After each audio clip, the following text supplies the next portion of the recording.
পলতা কল্যাণগ্রাম ট্যাঙ্কের পুকুরে হাতছিপের পাস চলছিল, আপনারা জানেন। আগামী 7 তারিখ থেকে এই পুকুরে হুইলের পাস শুরু হবে।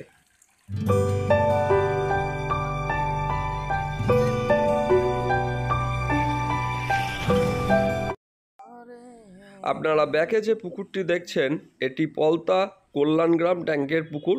7/1/2024 থেকে হুইলের পাস শুরু হবে।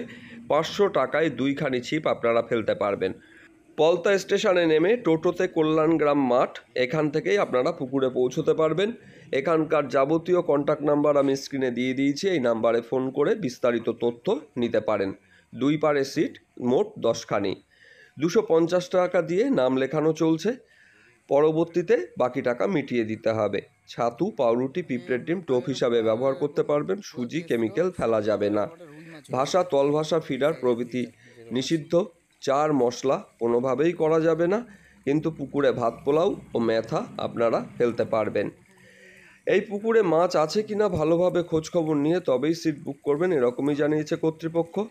পুকুরে রুই, কাতলা, মৃগেল, পাঙ্গাস, আমেরিকান, লাইলনটিকার, বাটা, সিলভার কাপ, ব্রিগেড কাপ প্রভৃতি এই জাতীয় মাছও আছে, এগুলি জানিয়েছেন কর্তৃপক্ষ। আপনারা যারা এই পুকুরে আগে হাতছিপের পাশে মাছ ধরতে গিয়েছিলেন তারা পুকুর সম্পর্কে জানেন। আবারও বলে রাখছি, এই পুকুরে 9টা পর্যন্ত যদি মাছ না খায় আর আপনারা যদি উঠে যান তাহলে পুরো টাকা ফেরত দেওয়া হবে, কিন্তু 9টার পরে কোনো রকম কোনো সিদ্ধান্ত গ্রহণ করা হবে না, এরকমই জানিয়েছেন কর্তৃপক্ষ।